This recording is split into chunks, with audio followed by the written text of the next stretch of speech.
Fala pessoal, sejam muito bem-vindos a mais um episódio do Pode Segurar, o seu podcast de seguros. E hoje eu tô aqui, meu nome é Vinícius Firmino, para quem não me conhece, estou com a minha host Lari Lopes. Oi, gente, prazer enorme estar aqui com vocês. E o episódio de hoje a gente vai estar falando com o Leandro Fidelis, que nós somos sócios juntos lá no Clex Club. O Leandro, ele é empresário e a história dele é sensacional e eu quero muito bater nela porque é de CLT a empresário. A gente vai contar muito sobre como foi essa jornada. Ele é engenheiro, ele é hoje o fundador da AM Labs e eles têm mais de 65 funcionários e têm mudado o ambiente de negócio, inclusive lá em Campinas, que é a empresa deles. A gente tem histórias muito incríveis e quero te agradecer, Lê, por estar aqui com a gente. Prazer enorme. Meu amigo. Eu que agradeço, Lari. Obrigado, Vinícius, pelo convite. Vai ser um prazer aqui trocar ideias, experiências e espero que ajude o pessoal que está assistindo a gente. Eu tenho certeza, porque eu olho para você, Lei, conversando naquele dia, eu vejo que você é a história do retrato brasileiro e isso me alegra a pensar de como você decidiu sair da caixa, se expor e deu super certo. E eu queria te perguntar exatamente isso. O que tocou o Leandro CLT para que ele se tornasse o Leandro empresário que é hoje? Tá bom. Na verdade, assim, teve um evento na minha vida, em 2005, eu fui diagnosticado com leucemia. Caramba. Eu tinha 20 anos de idade. E quando você tem 20 anos de idade, eu não sei, vocês já passaram por isso há pouco tempo, né? Mas passaram por ter 20 anos de idade. A gente se sente meio super-herói, assim, né? Indestrutível, enfim, né? Acha que nada vai acontecer, vou vencer o mundo e tal. E eu passei por um processo de reflexão profunda, de tentar entender o que é a vida, o que eu quero da vida, o que eu quero fazer, que significado tem as coisas que eu faço. Bom, eu estou bem, estou vivo, tenho saúde, né? E foi algo muito simples, na verdade, porque eu não sabia, mas tem uma tecnologia, já na época era testada e hoje, né, 20 anos depois, já está muito mais evoluída, que você toma um remédio como se fosse um remédio de pressão e ok. E comigo deu certo esse remédio. Eu não precisei fazer transplante, não precisei fazer nada. Foi super tranquilo nesse aspecto. Eu não conheço, por exemplo. Que E legal. você chegou a fazer quimioterapia? Nada. Zero. E os efeitos são muito fortes do remédio? Zero efeito. Tem gente que tem, né? Mas é como se fosse um remédio de pressão. Né? Só que tem que lembrar que 2005, né, assim, até a internet era algo meio novo, né? Informação, não era como a gente tem hoje, que você vai, né, se você é diagnosticado com alguma doença, talvez você já até chega com um diagnóstico para o médico, porque o Dr. Google já falou ali tudo o que você tem. Agora é o GPT, né? É o GPT, é verdade, agora é o GPT. E então essa desinformação traz muita insegurança. Porque a associação que a gente tem, ou que eu tinha na época de quem, por exemplo, foi diagnosticado com leucemia, que ia fazer quimioterapia, que tinha que fazer transplante, que a chance de sobrevivência era muito baixa, que ia perder cabelo. Eu acabei perdendo de qualquer jeito. Mas fatos da vida, né? Acontece, né? Pelo menos isso aconteceu. Então isso me deixou um pouco chocado, sabe? E aí, tentando refletir sobre essas coisas, eu comecei a fazer alguns trabalhos sociais, comecei a tentar me conectar um pouco mais com o mundo, né? E no meio do caminho eu acabei encontrando o empreendedorismo. E hoje eu entendo que o empreendedorismo é a ação social mais forte que alguém pode fazer. Porque pelo fato de vocês empreenderem, vocês contratam pessoas aqui que talvez não teriam a oportunidade que têm por causa de vocês. Se vocês têm um programa de reconhecimento e promoção com base em meritocracia, vocês geraram uma oportunidade que fazem essas pessoas evoluírem por causa de vocês. Vocês estão tomando um risco que está movimentando positivamente a sociedade. Da mesma forma, vocês têm a responsabilidade. Se vocês não forem responsáveis com o lucro, com a saúde da empresa, com o progresso, talvez a empresa quebre. E essas pessoas que estão confiando a vocês o sonho delas, talvez vão ficar desamparadas. Então, esse misto me atraiu muito. E eu comecei a estudar, a procurar, né? E aí eu estou resumindo talvez 14 anos nesse processo de amadurecimento, entendimento pessoal e busca por alguma coisa, até que num determinado momento eu tive coragem e decidi empreender. Né? E abri a minha primeira consultoria, digamos assim, que não tinha um produto, não tinha nada, né? Ainda era muito muito novo no processo de empreender. Eu acabei prestando serviço para a empresa que eu estava e fui tentar ajudar outras empresas. Aí eu tomei as primeiras porradas do mercado porque eu percebi o quanto imaturo e inexperiente eu ainda era e queria ajudar as outras empresas. Assim. Imagina, eu tinha acabado de fazer um MBA e já achei que ia, né, ajudar alguém a performar em marketing, ajudar alguém a performar em vendas. E aí falhei miseravelmente. Mas depois eu abri, né, uma empresa de sistemas de pagamento para vending machine. Vending machine, essas máquinas de salgadinho ou café que você põe uma moeda ou passa o cartão e pega um produto.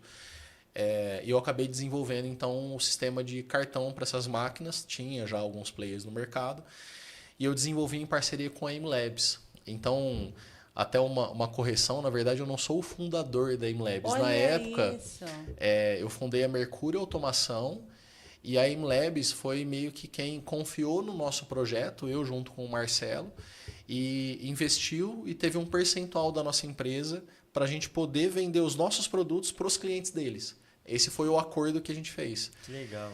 Resumindo um pouco a história, a nossa empresa cresceu, aí fizemos uma fusão com a AimLabs, e aí veio a pandemia.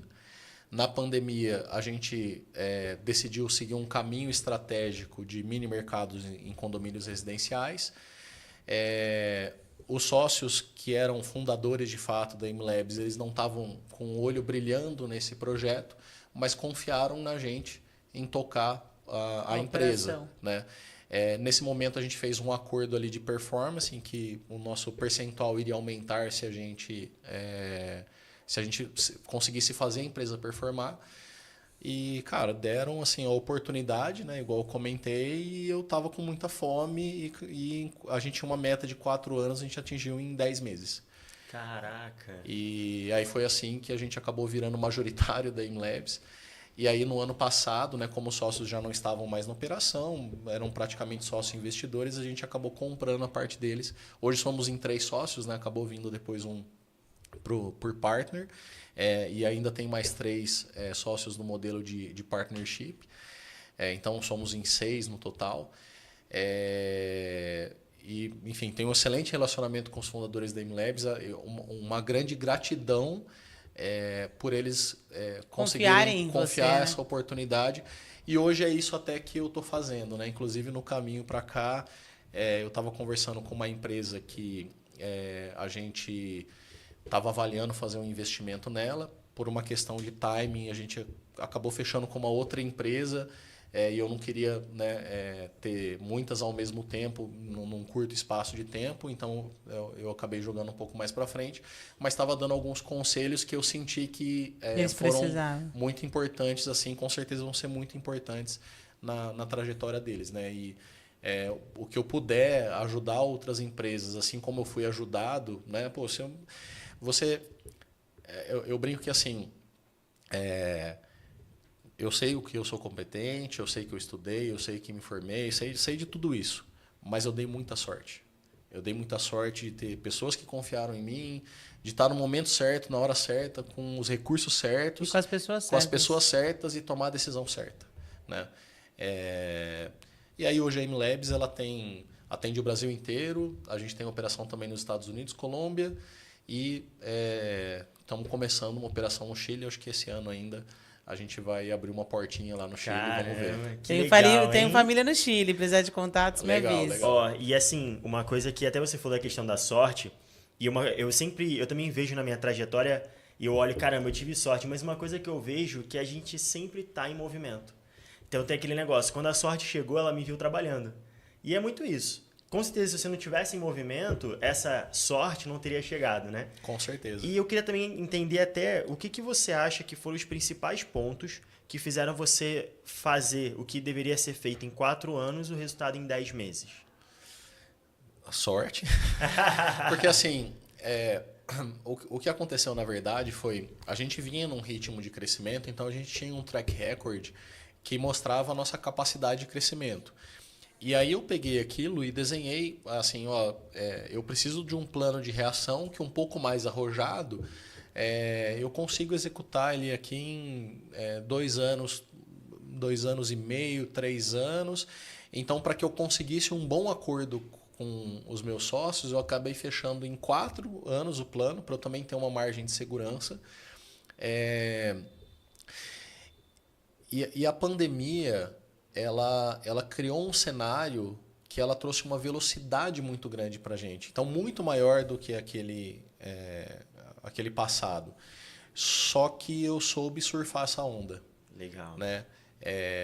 Eu soube o timing. surfar. Então, assim, eu acho que a primeira... E é importante ter humildade e reconhecer isso, que se não tivesse essa onda, se não tivesse a onda vindo, eu não ia conseguir surfar e andar nessa velocidade.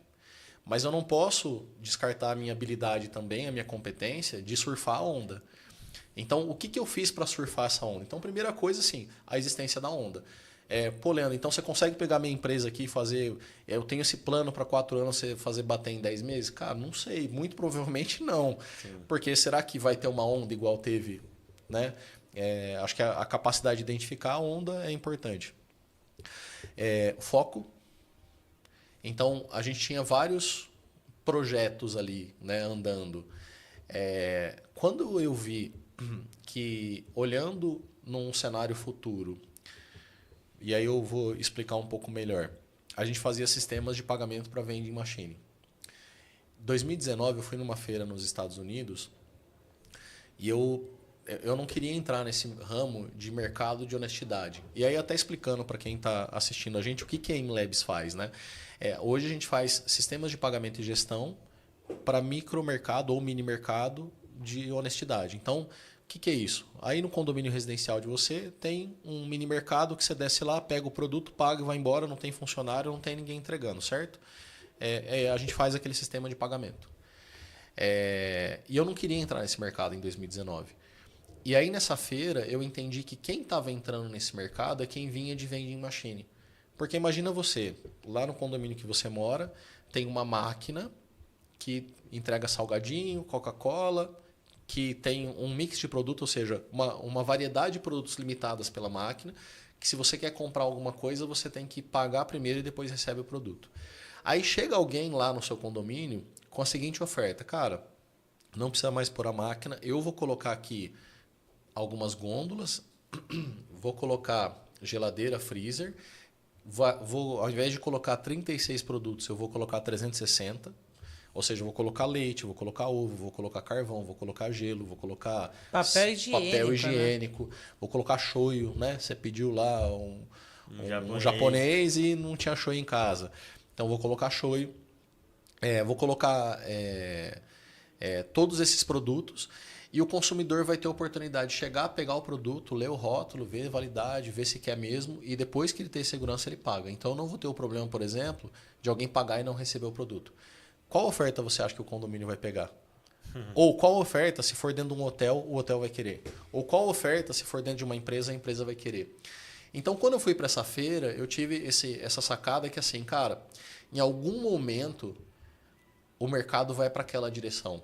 Eu não sei se vai demorar 1 ano, eu não sei se vai demorar 5 anos, eu não sei se vai demorar 20 anos.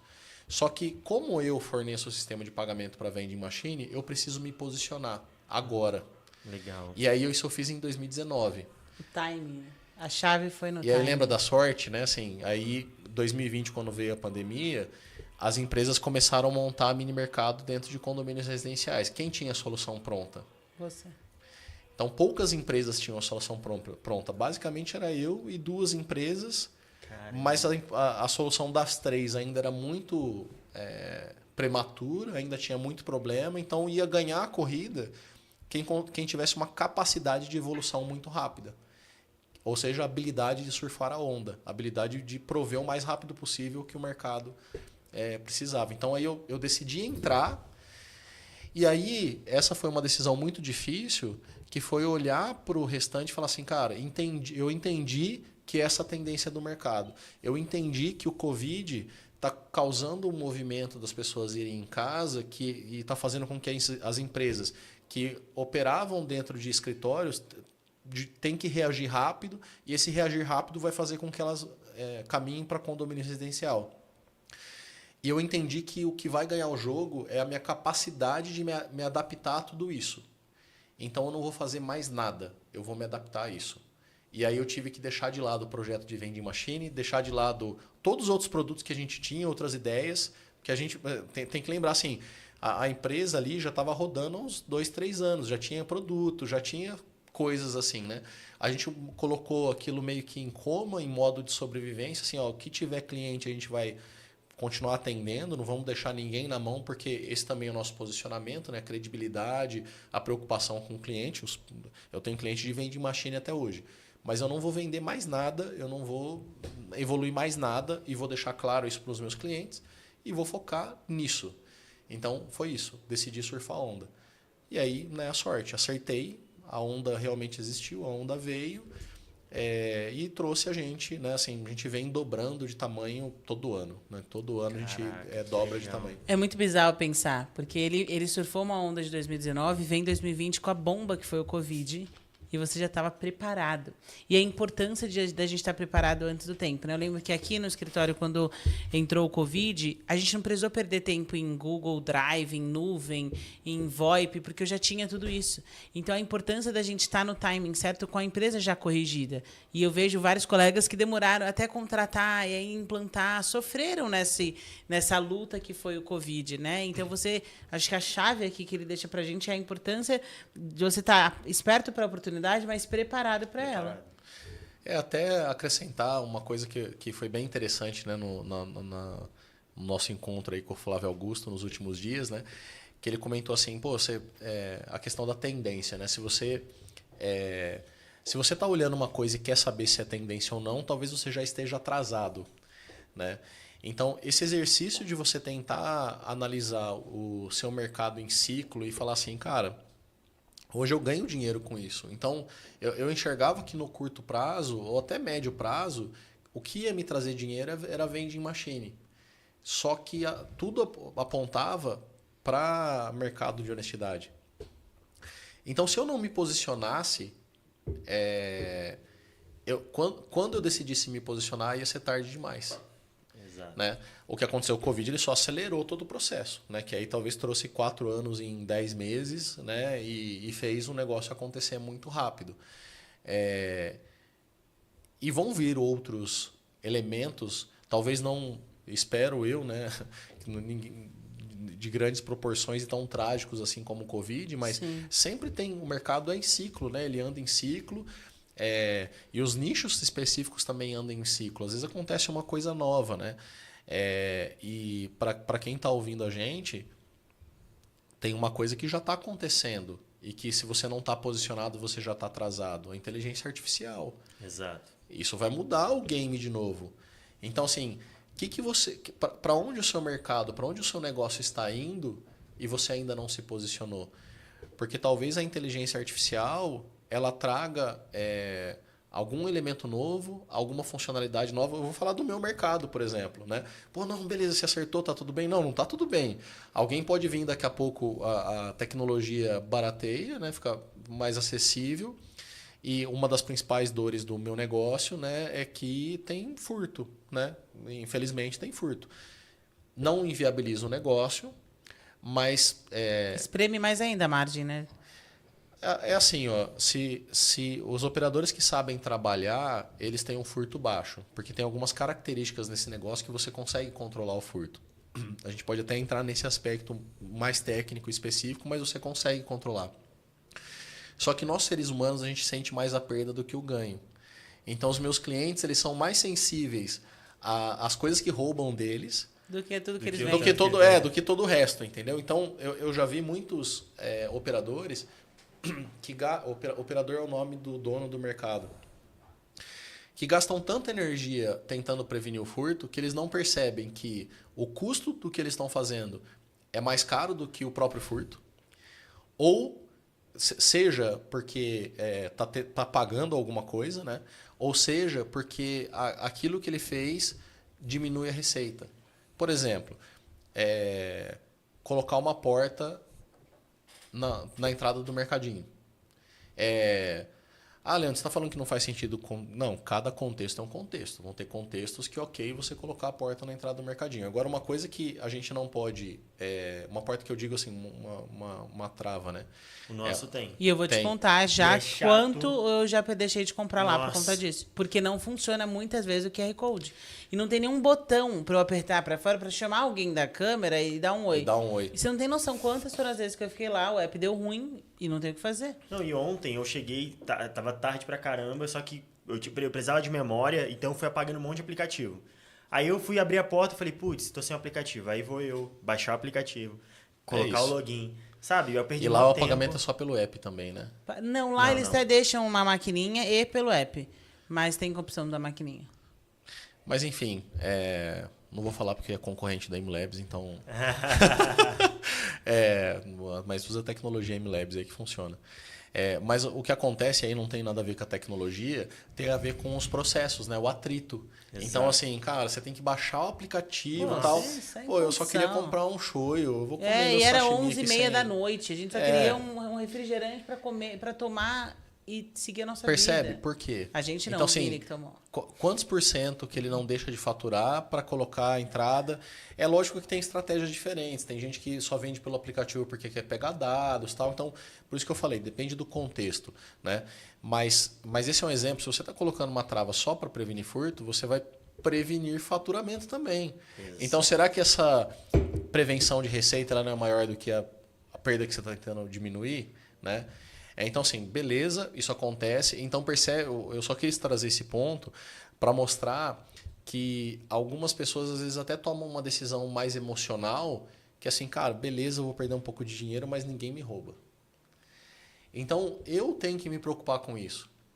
Porque, por mais que eu acredite que talvez o modelo que eu estou propondo seja mais eficiente, ou que seja mais lucrativo, eu tenho que lembrar que tem uma pessoa lá tomando a decisão e ela não é racional 100% do tempo, né? Se for 10% do tempo ainda está ótimo, muito. porque a gente ainda tem a oportunidade daqueles 10% conversar. Mas, em geral, as pessoas são muito movidas pela emoção e pela intuição. E aí o roubo dói. Mas não inviabiliza o negócio, mas dói. Então, existe uma tecnologia que você consegue identificar os produtos que as pessoas estão pagando, né? Para trazer um nome que ficou mais famoso, as lojas da Amazon Go lá nos Estados Unidos, né? Que até ficou famoso mais recentemente de novo, né? Voltou à tona porque falaram que tinha os indianos lá verificando, não sei se vocês viram isso, mas eles falaram que não era a tecnologia, porque é uma inteligência artificial e a inteligência artificial ela precisa ser treinada. O que isso quer dizer? Tem uma câmera aqui, eu peguei, a câmera tem que ver que eu peguei o copo d'água. Mas eu peguei assim, pode ser que eu pegue assim.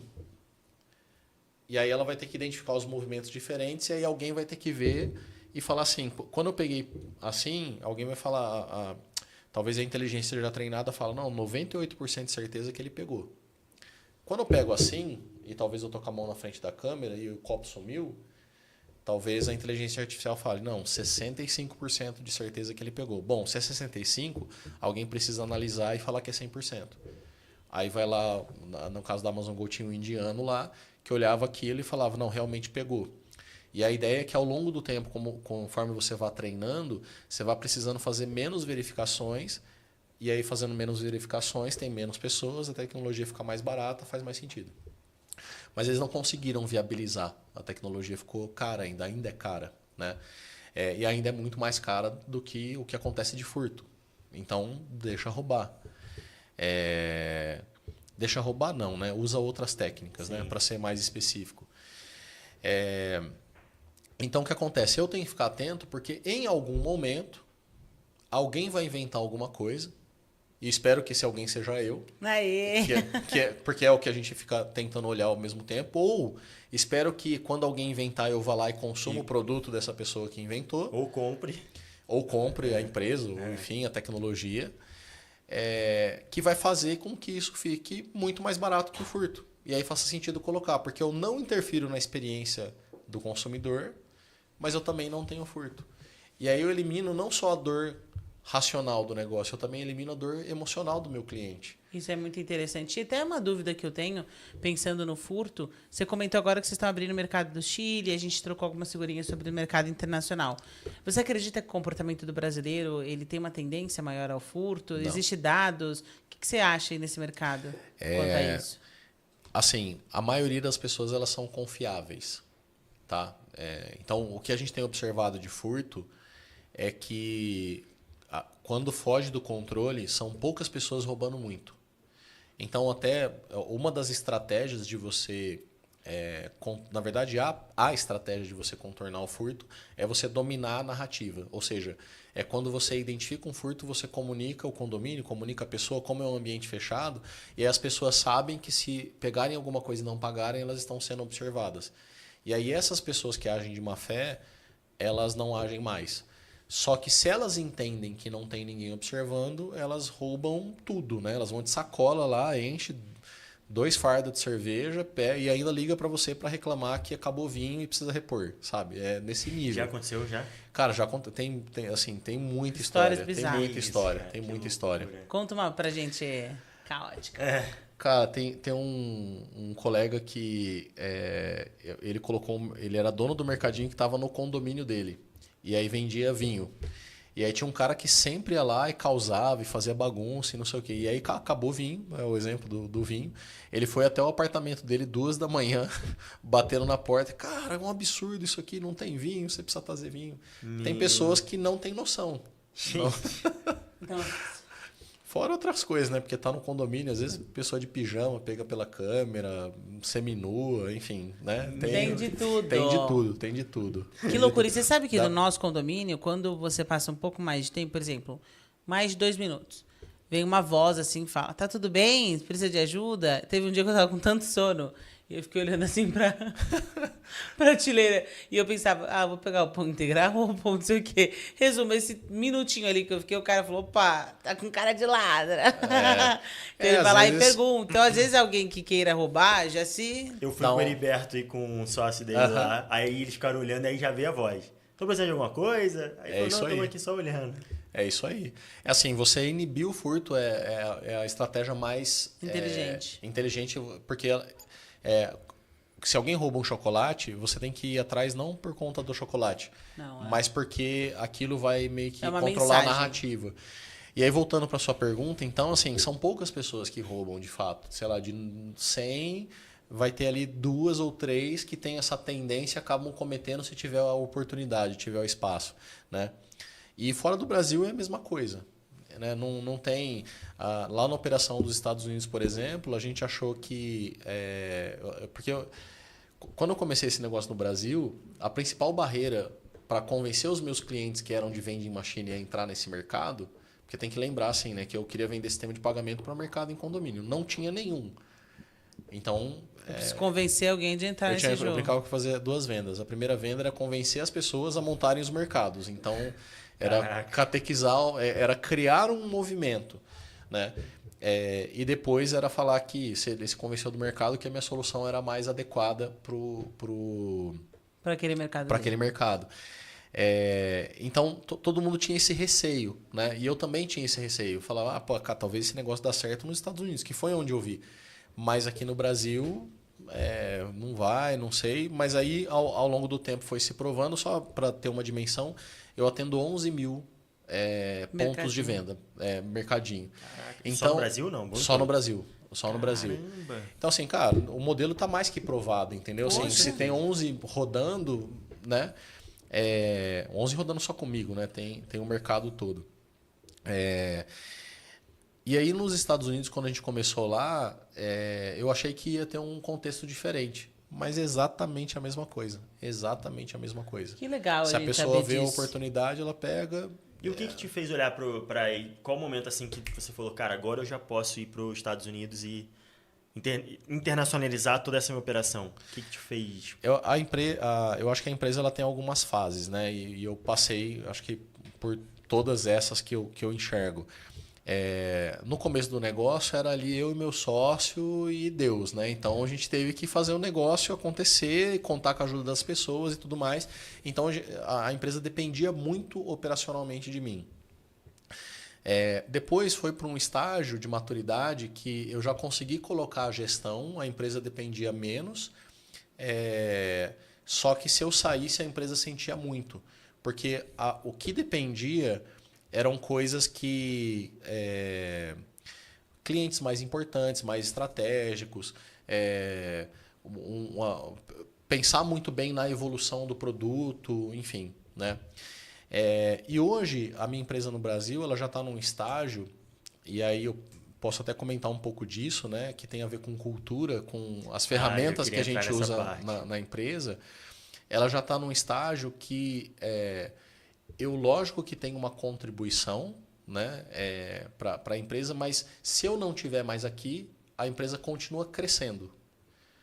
Né? Esse é o gatilho. E isso mostra o quanto a empresa está consolidada. Exato. Então, e aí quando chegou esse momento, eu gosto muito de desbravar, de mexer com coisas novas. Então, se falar assim, pô, qual que é o momento que eu mais aproveitei a jornada? É muito mais o começo ali, onde era tudo caos, do que agora, que é olhar relatório, tomar decisão boring, né? Assim, não, vai para lá, tal. Então, assim, não é muito a minha praia particularmente. Eu queria coisas novas. E aí eu enxerguei uma oportunidade nos Estados Unidos, olhei para cá e falei, cara, se eu não tiver aqui, não vai fazer uma diferença muito absurda. Eu me reposicionei em relação às minhas atividades, então hoje eu cuido principalmente da cultura da empresa, ou seja, eu tento me fazer uma pessoa em que os colaboradores da empresa se inspiram. E ditar as regras, né, mais macroestratégicas. Então, eu sou quase um conselheiro da empresa, digamos assim, mas ainda por uma questão mais prática de organização nossa, eu ainda estou na cadeira de CEO. Só que no dia a dia, muito mais conselheiro, né, e embaixador da cultura, vamos dizer assim. E aí eu senti confiança para ir para os Estados Unidos. Então, a título de curiosidade, eu passo uma semana, pelo menos, porque esse eu conto só Estados Unidos, mas pelo menos uma semana por mês fora da operação. Totalmente fora, viajando, né, nos Estados Unidos. Fora quando, por exemplo, a gente foi para Gramado juntos lá, sim, vai para outros lugares, vem para cá, então tempo útil dá com certeza 2 semanas ou mais. E a empresa está lá rodando. Né? Tá rodando, eventualmente tem alguma coisa, eu falo por telefone e tal. Então, esse é um fator. E outro fator é que eu enxergo que o mercado que a gente pegou no Brasil ele é um mercado extremamente nichado. E dentro desse nicho, eu não vejo muito mais o que a gente possa fazer para aproveitar outras oportunidades. É lógico que ainda tem outras oportunidades, mas são questões mais marginais, ou que envolveriam um novo produto, um novo esforço. E aí, né, entre os esforços que eu posso fazer, eu decidi fazer o esforço dos Estados Unidos, que eu achei mais... Esse esforço da internacionalização, desculpa, que não é só Estados Unidos, né? Estados Chile, Unidos, Colômbia, Chile, e ano que vem, consolidando, assim, isso está bem no comecinho, está dando muito certo. Mas se consolidando, provavelmente a gente deve aplicar esse modelo que a gente criou em outros países para escalar bem mais rápido. E aí o Leandro vai ter que fazer excursão. Brincadeira. Quem quiser ir pra... Que inclusive eu queria tocar nesse ponto, porque a gente bateu muito esse papo sobre quanto as pessoas são importantes para o negócio, e a gente, aqui na Agnus, a gente, assim, é ponto crucial o ser humano. E aí eu queria trazer esse olhar seu. A gente vê que o mercado de trabalho hoje, muitas vezes, esquece as pessoas e se apega a números. E você conseguiu criar esse modelo de cultura. Eu queria que você contasse a tua premiação que você dá ali para o teu funcionário no final do ano. E de onde surgiu esse desejo de honrar o seu time? Legal. Essa premiação é cultura na veia, né? A gente conversou um pouco sobre essa questão da cultura como ferramenta de gestão.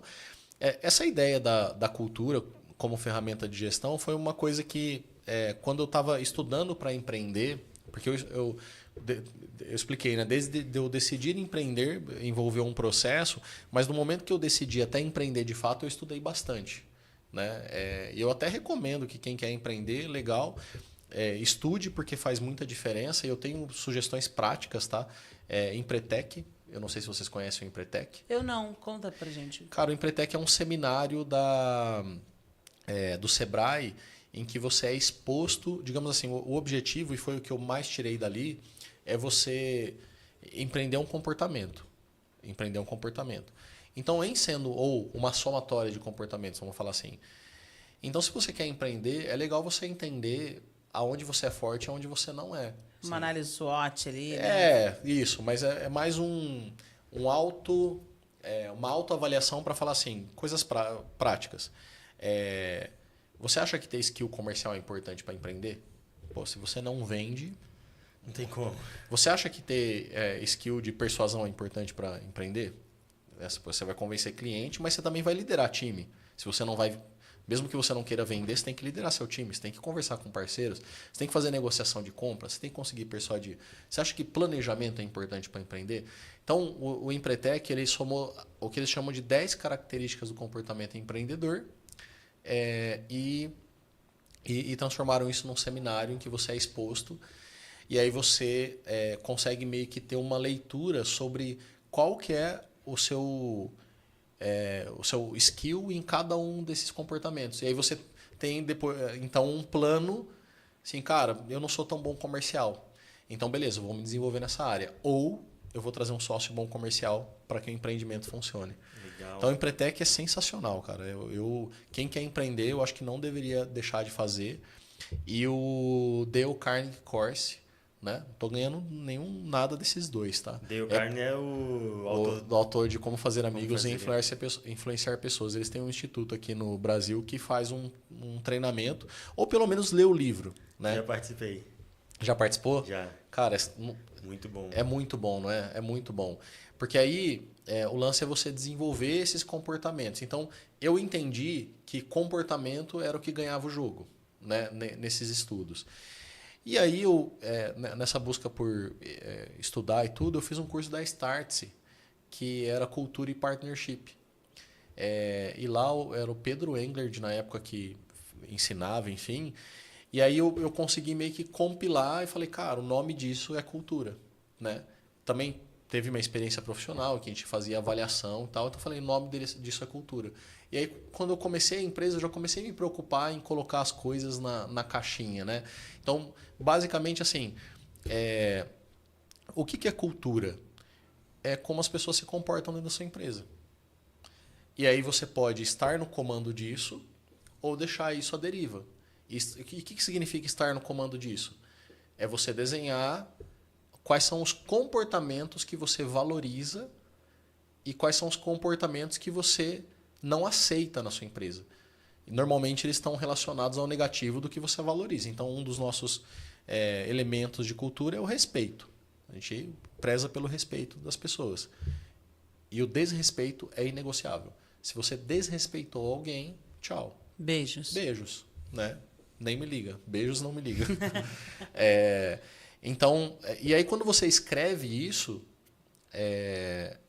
aí você deixa claro para todo mundo o que você espera. E trazer clareza é um ponto crucial para aplicabilidade. Exatamente. Você coloca isso em algum quadro, alguma coisa? A gente tem um mandala que a gente fez, que são os 10 elementos da cultura, e esses 10 elementos estão fechados em 4 grupos. E a gente fica todo momento explicando isso. Revisitando esses nomes. Porque o desafio, assim, digamos assim, se você não tem nem isso, você está com maturidade zero de cultura. Quando você tem isso, você já está no primeiro grau de maturidade, que eu tenho os comportamentos que eu espero bem definidos. Só que agora você precisa fazer as pessoas viverem esses comportamentos no dia a dia. Porque, por exemplo, você acha que iniciativa é um bom valor para a cultura? Faz sentido para vocês? Sim, para a gente sim. Você queria ser operado por um médico com iniciativa de testar coisas novas? Não. Então, vai depender do contexto, iniciativa é bom ou ruim. Ou a própria iniciativa, ela pode ser ressignificada. Então, é muito importante, além de especificar, e aí, primeiro, má notícia, né? É que não existe as culturas que servem, os valores que servem para todo mundo. Sim. E a segunda má notícia é que a hora que você encontrar os seus valores, eles têm várias interpretações. Então, é lógico que um médico com iniciativa é importante, desde que essa iniciativa seja para buscar todos os recursos que estão e não estão ao alcance dele para salvar a vida de um paciente. E não testar algo novo Mas comigo. não uma iniciativa para testar algo novo com você, certo? É. Só que na minha empresa, a iniciativa para testar algo novo em determinados contextos é valorizado. Legal. E os dois são iniciativa, né? Então, você ter os valores escritos, depois você tem que explicar para as pessoas como elas vivenciam os valores. Com certeza. E um jeito de deixar muito claro isso, que é o que o pessoal até falou, eles definiram isso como cultura no nosso encontro, mas eu acho que isso está um pouco mais à frente, que significa como que o líder vivencia a cultura, ou como que o empresário vivencia a cultura. Contratando, demitindo e promovendo. Né? Então, ou contratando, demitindo e reconhecendo, né? Então, você tem que considerar a cultura na hora que você contrata, você tem que demitir por desalinhamento à cultura e você tem que promover ou reconhecer por alinhamento à cultura. Pronto, é essa a base. Legal. E aí, o que a gente fez foi criar os nossos ritos com base nos nossos elementos de cultura. Então, tudo que a gente faz ou vivencia na empresa é uma oportunidade da gente testar um valor. Reforçar um valor. Reafirmar aquilo que já está ali escrito. Então, vou dar um exemplo. Dia das Mulheres foi onde começou esse projeto Cultura na Veia. A gente quis escolher as 4 mulheres que melhor representavam 4 valores mais importantes para a gente. Lá, profissionalismo, senso de urgência, iniciativa e criatividade. Beleza. Eram esses 4 valores na época. Escolhemos as 4 mulheres que melhor representavam aquilo. Quando eu faço um processo desse tipo, e como foi esse processo? Não foi eu escolher, essas 4 aqui, não. Os colaboradores da empresa tinham que dar um feedback escrito para aquela pessoa, por meio de um formulário, e a gente, com base nos feedbacks, ia escolher quem teve o feedback mais relevante e que melhor representava aquilo. Quando eu faço um processo desse tipo, eu estou fazendo todo mundo parar, pensar sobre o que é aquele valor, como que eu reconheço ela. E aí, a hora que eu escolho quem deu a premiação ali, eu estou deixando para todo mundo muito claro o que é iniciativa para mim, o que é postura profissional para mim, o que é comprometimento para mim. É quase que personificar um valor que é crucial para a tua empresa e aí a gente olha assim, poxa, a Lara é referência nisso. Então, se eu quero ser referência nisso, eu vou olhar para a Lara. A gente chama dos embaixadores. Isso é né? muito legal. E, então, assim, tem o embaixador do comprometimento daquele mês. Aí, agora, cada mês a gente escolhe um valor, a gente faz uma dinâmica que envolve a empresa inteira para reconhecer uma pessoa naquele valor. Né? A dinâmica desse mês, por exemplo, é Clock Builder. Lembra? Eu falei, só vale para minha empresa. Né? Então, Clock Builder, o que significa? Cara, eu não sei o que significa para você, mas para mim, lá dentro, para as pessoas que trabalham lá, eu sei e fico explicando a todo momento. É você criar ou otimizar ou eliminar algum processo que ou traga uma redução de custo ou aumente muito a satisfação do cliente. E aí tem critérios objetivos. Então, assim, tem que ser resolutivo, tem que ou trazer satisfação do cliente ou reduzir algum custo, melhorar um processo. Né? E as pessoas elas têm que criar projetos e submeter e criar projeto que eu digo assim, no dia a dia delas mesmo, eu vi que se eu usar uma inteligência artificial para transcrever a reunião e depois gerar um resumo, vai ficar mais fácil, eu não vou precisar ficar fazendo pauta. Isso é uma ação de Clock Builder. É uma ação de Clock Builder. Melhorou. Antes alguém tem que parar e ficar escrevendo pauta. Não, agora não precisa. A gente pode ter reunião normal e aí depois a inteligência artificial que se vire. Legal. Esse é um exemplo de ação de Clock Builder para a gente. Então, a gente tem vários ritos, né? Esses são um dos ritos. E aí, no final do ano, a gente escolhe, dentre os embaixadores que ganharam as premiações ao longo do ano, 2 pessoas para ir para uma feira nos Estados Unidos com a gente, que é uma feira do nosso setor. E aí, enfim, tem toda a cerimônia, todo o envolvimento que isso envolve, o prestígio, né? E aí eu quero que você conte a história daquele funcionário que, poxa, acho que viajou a primeira vez de avião, Teve, não sei. Né? Ano passado, ano passado, a feira foi esse ano, o ganhador do ano passado. Tiveram 2 pessoas que ganharam, né? Uma pessoa já morou fora, então assim, para ela não foi uma grande novidade a viagem para os Estados Unidos, mas obviamente ela ficou super contente com a premiação e ela foi convidada para partner. E a outra pessoa que ganhou foi a primeira viagem para o exterior dela. E assim, isso muda a vida das pessoas, né? Muda, com ela certeza. depois começou a fazer inglês, ela viu que o mundo ficou menor. Cara. Porque às vezes a pessoa, esse foi o feedback, assim, tentando traduzir as palavras que ele trouxe para mim. ele falou assim, cara, eu entendi que eu posso ir. Eu não ia porque eu não me planejava, não me organizava. Tanto que os dois pediram para, mesmo que eles não ganhassem de novo esse ano, ir de novo com a gente por conta. Caramba, que legal. Então, enfim, é muito legal. E aí volta a questão de propósito, né? Eu gosto muito disso. Eu me sinto muito bem criando essa atmosfera. Então, quando você domina a cultura, e aí não tem certo e errado, entendeu? Não é que é certo você dar uma premiação. Cara, vai achar o seu jeito, é a sua cultura, né? Mas você traz uma facilidade para as pessoas poderem aplicar e serem honradas por isso, né, Lê? Mas eu acho que o lance da cultura tá em você estar com a rédea do que você quer que aconteça, entendeu? Tipo assim,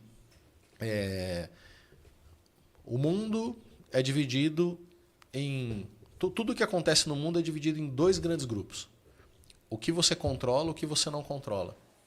Certo? Sim. Eu posso sair aqui, escorregar ali, bater a bunda no chão, né? Puta, não controlo isso, né? Assim, não está ao meu controle. Mas escolher o calçado que eu vou usar para diminuir o risco de escorregar está ao meu controle. Verdade. Prestar atenção se o piso está molhado e com mais cuidado está ao meu controle.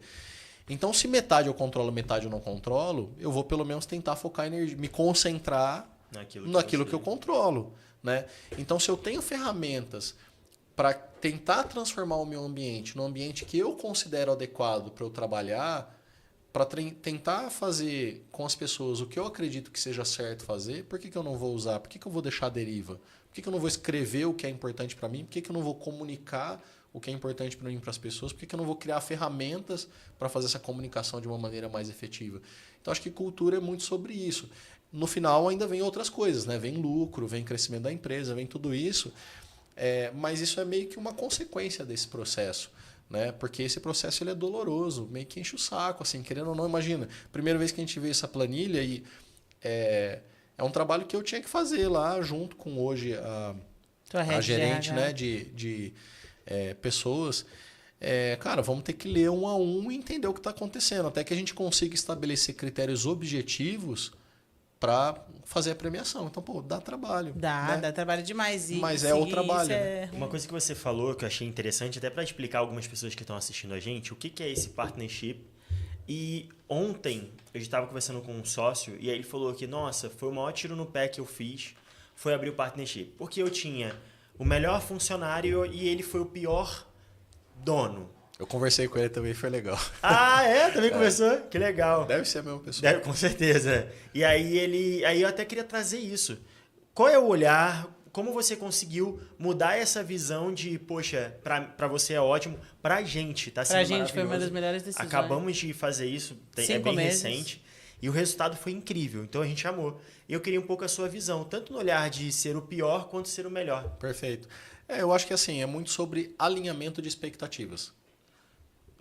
Essa é a palavra. Legal. Né? Essa é a palavra, alinhamento de expectativas. Então, eu não sei dizer se a partnership por si só ela é uma coisa boa ou ruim. Né? Por exemplo, ele teve uma experiência ruim e eu conversei com uma outra pessoa lá também que teve uma experiência muito boa. E eu estou tendo uma experiência boa, vocês também. Eu tenho que assumir também com humildade, por isso que eu fico perguntando, ouvindo e prestando bastante atenção. E eu prestei, inclusive, muita atenção nos detalhes que ele contou, por que ele acha que... Porque foi um tiro no pé. Por que isso talvez não seja tão bom. Porque eu empreendo tem 7 anos, né? Então eu estou aprendendo, pode ser que eu ainda não estou vivenciando o que ele já vivenciou. Exatamente. Né? Mas eu acho que é tudo sobre contexto. Né? Então, explicando, o que é partnership? Partnership basicamente é você chamar alguém para ser sócio da sua empresa. Então você tem um funcionário lá que está performando muito bem e você fala, cara, eu quero que ele seja sócio. Mas aonde entra o alinhamento de expectativa que eu comentei?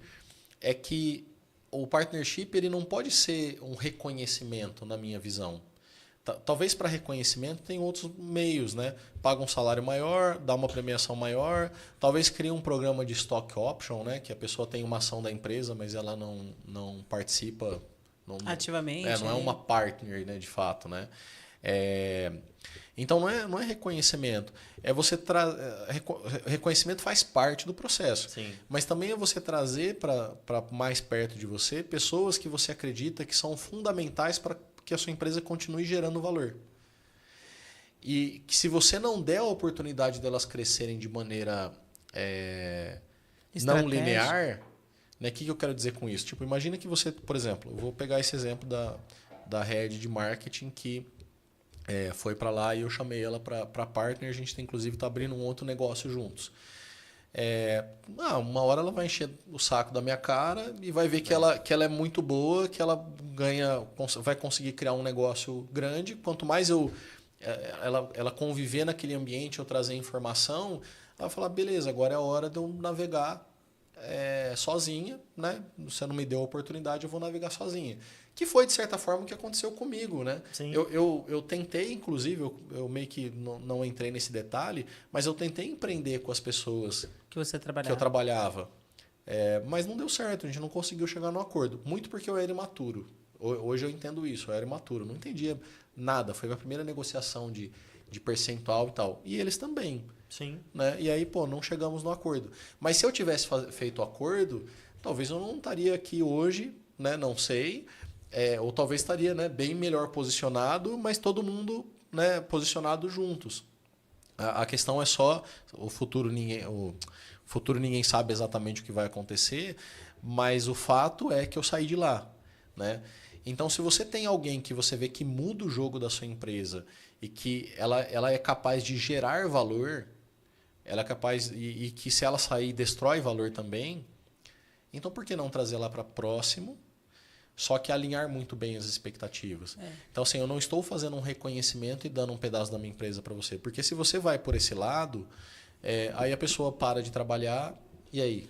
Virei sócio, já posso só Virei ficar nos dona. dividendos. Exatamente. E eu acredito também que o erro, que até o Flávio falou, ele fala assim, eu prefiro 1000 processos trabalhistas do que um erro societário. E aí ele fala assim, o teu funcionário, que é o top, e você só quer promover ele para um partnership porque ele está desmotivado, é o maior tiro no pé que você vai não dar. Faz Isso sentido. não resolve Na verdade, o problema, né? Você tem que promover no auge da motivação. Exato. Né? Mas o que eu estava falando de alinhamento de expectativas é deixar claro a regra do jogo. Então, assim, acho que a regra básica para qualquer sociedade é você, antes de começar, já determinar como ela termina. Sim. Uma vez que você fez isso, porque aí isso me ajuda. É aí que ajudou ter estudado muito antes, porque aí eu fui lá buscar na fonte, né, do pessoal que criou a XP lá com todo e passou por vários bancos e etc. Sim. Como eles fizeram. E é isso. Partner, quer ter uma partner de sucesso? Antes de começar, já põe a regra de como ela termina. Então, assim, quem está entrando como partner está entrando para trabalhar na operação. Agora eu quero sair porque eu já sou sócio, eu quero viver do dividendo, porque o dividendo tá bom. Então, mas no nosso contrato aqui fala que se você sair, eu posso comprar a sua parte. E aí a decisão está comigo, o poder está comigo. Se eu ver que faz sentido, porque você agora está num nível estratégico, numa camada estratégica que a gente vai trabalhar junto, ótimo, quero você do meu lado, né? Agora, se tudo que você tem a contribuir é quando você contribui dentro da empresa, e você agora quer sair para pescar, beleza, não tem problema, sua parte vale X, vou pagar caro, mas a pessoa também não fez você ganhar muito dinheiro. Então, dá de volta e cada um segue sua vida e excelente. Então, a minha visão talvez as más experiências elas estão relacionadas a não pensar como termina. Eu concordo. Né? E aí não tem a ver só com a partnership, tem a ver com qualquer sociedade. Né? Então, cara, vamos sentar, vamos criar um negócio juntos? Vamos, excelente, gostei de vocês, tal. Mas vem cá, se der ruim, como é que vai funcionar? Quem que pode comprar quem que fica com o famoso quanto? acordo de sócios. E aí tem uma dica para você que é empreendedor e assiste a gente.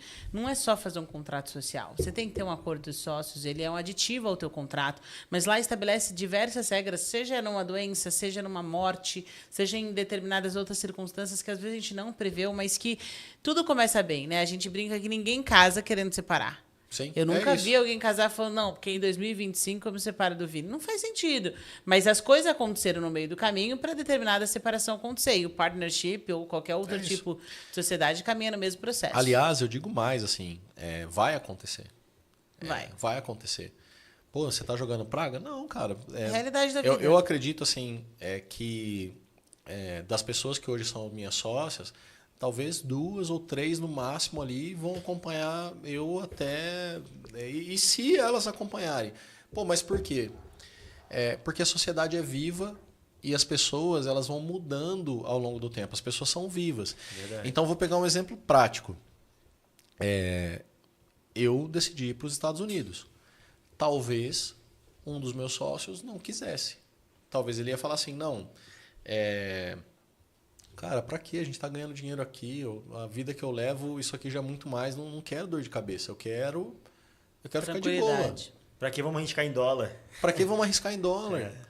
E aí, o que você faz? Você não vai para os Estados Unidos porque seu sócio não quer ir? Né? Então, e você quer muito ir? Então, por isso que é importante na sociedade você tentar trazer, e aí sociedade ou partner, o que quer que seja, assim, você tentar trazer pessoas que estão bem alinhadas com a sua visão, mas entender que em algum momento vai desalinhar e tá tudo bem. Aí você já põe a regra do jogo, né? Sei lá, cara, não quero ir, não, tudo bem, então eu vou criar um outro negócio. Tudo bem para você se eu criar outro negócio, porque enquanto você estiver pescando, eu vou estar trabalhando. Tá ok? Tá ok. Vai que é uma nova onda, né? Vai mas que é assim, uma nova onda que você vai surfar lá fora. Mas eu acho que eu também acho um pouco ruim achar que empreender é só a busca pelo crescimento. Isso é uma coisa que me incomodou durante muito tempo e ainda me incomoda um pouquinho, assim, sabe? Cara, não, tem que... Eu não sei se... Não é exatamente... Eu acho que eu não divirjo da visão de que estabilidade não existe, porque a estabilidade de fato não existe. Sim. Mas eu não sei se eu quero, até o fim da minha vida, em todos os momentos, trabalhar em alta performance. Porque né? Até porque cansa também. Cansa. A gente precisa lembrar que a vida precisa ser vivida, eu acho.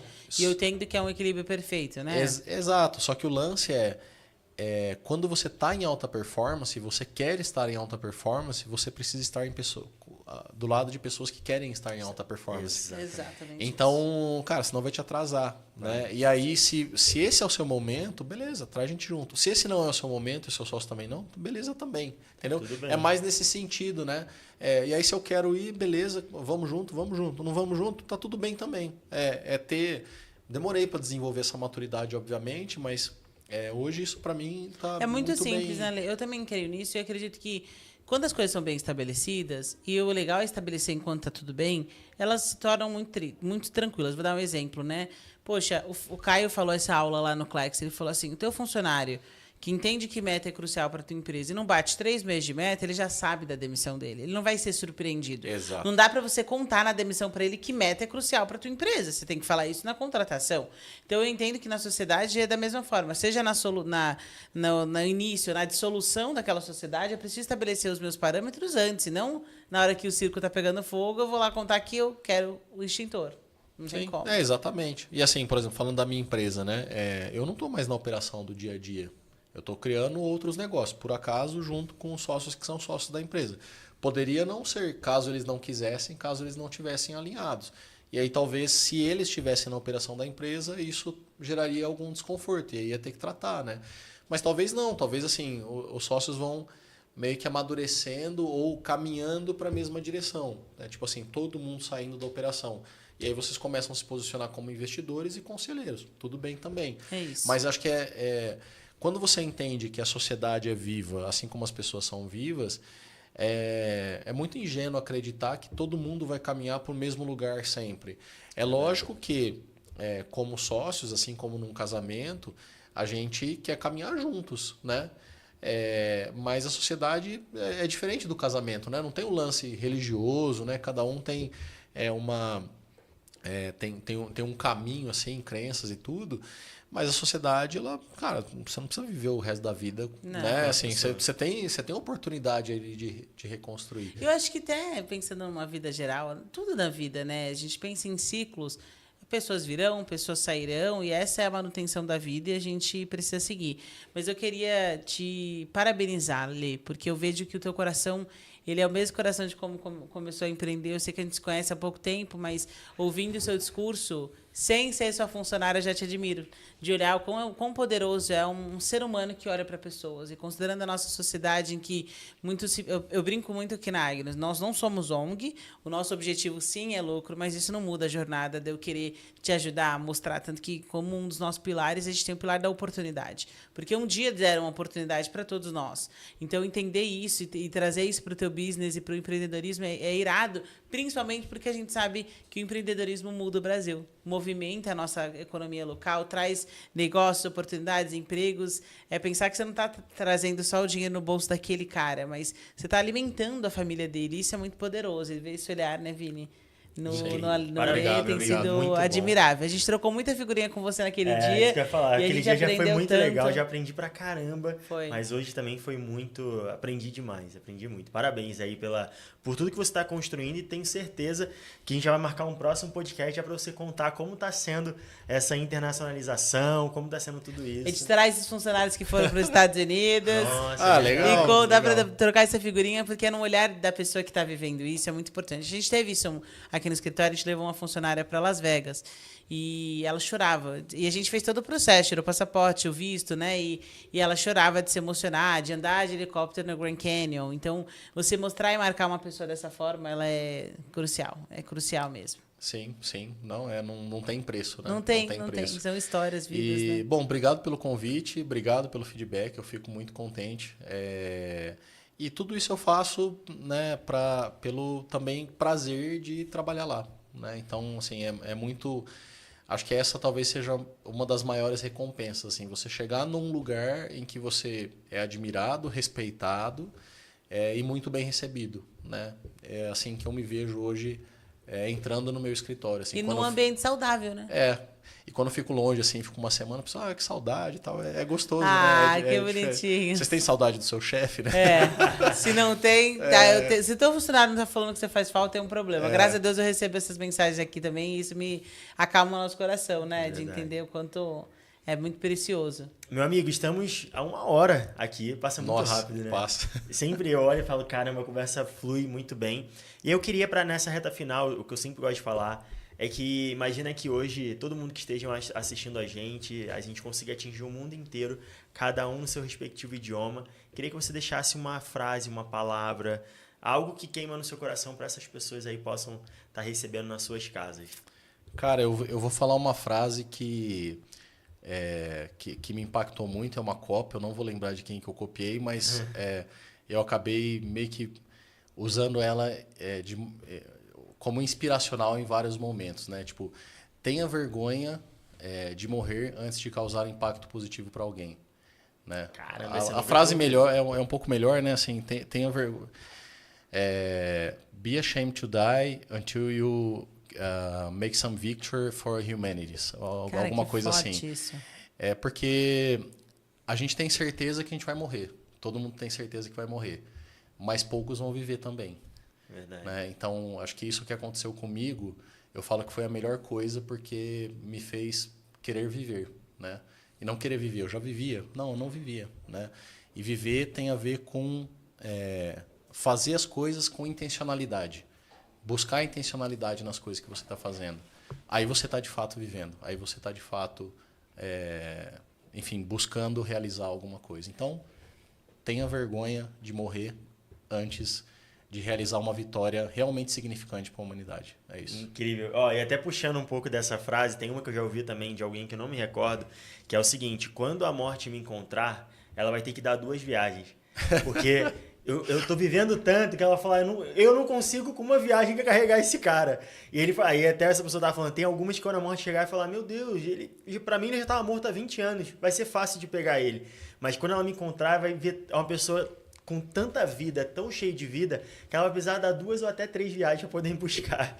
E é muito isso. Parabéns, meu amigo. Muito obrigado por que você compartilhou aqui com todo mundo. E pela história, né? Muito forte quanto você venceu e isso é admirável. Tenho certeza que você vai inspirar muita gente ouvindo a tua história, porque de verdade, Lê, naquele dia você me inspirou ouvindo o call. A gente terminou e ficou E é um ponto que eu cheguei no Clex semana passada, anteontem, e eu falei pra uma menina, você tem que conhecer. Não, não, eu vou fazer essa ponte, porque é a história dele.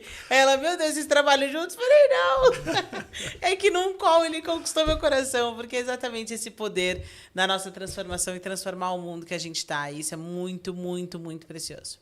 Legal. Obrigado pelo convite e contem comigo. Tamo junto, aqui. meu amigo. Ó, e você não se esqueça de se inscrever, compartilhar, curtir, comentar. Eu vou colocar... Fala o seu arroba também para quem quiser te encontrar. Arroba Leandro V. Fidelis. Arroba Leandro V. Fidelis no Ótimo, Instagram. eu vou colocar aqui embaixo também. E tem vários resumos de livro. É legal que o Leandro vai verdade. fazendo uns reels contando os livros que ele tem lido. Então, se você viu esse cara todo cheio de informação, é porque ele lê, porque ele estuda. Então, esteja ali ligado. Ele tem consultado shorts bem interessantes. Acho que vale a pena você dar uma olhada lá. Maravilha. Obrigado, pessoal. Ó, Até muito mais. obrigada. Antes da gente finalizar esse episódio, só quero convidar você. A gente está fazendo um projeto social junto com o Instituto Rafael Veiga e nós estamos adotando crianças para poder dar um presente para essa criança de fim de ano. Se você tem interesse em participar desse projeto, quer participar disso, entre em contato com a gente, que vai ser um prazer poder compartilhar e ter você nessa festa de final de ano. Uma ótima final de tarde, noite, manhã, seja o momento que você estiver assistindo, mas use todas essas palavras para mudar o teu coração. É um prazer ter você aqui conosco. Não esqueça de compartilhar esse episódio, porque com certeza a história do Leandro vai mudar a sua história, ou a história de alguém que está próximo a você, porque o poder da escolha é o que muda o jogo da nossa vida. E ele escolheu, e é por isso que ele está vivendo tudo isso que ele está vivendo. Ótimo, prazer estar com você aqui hoje. Tchau, Até tchau. mais.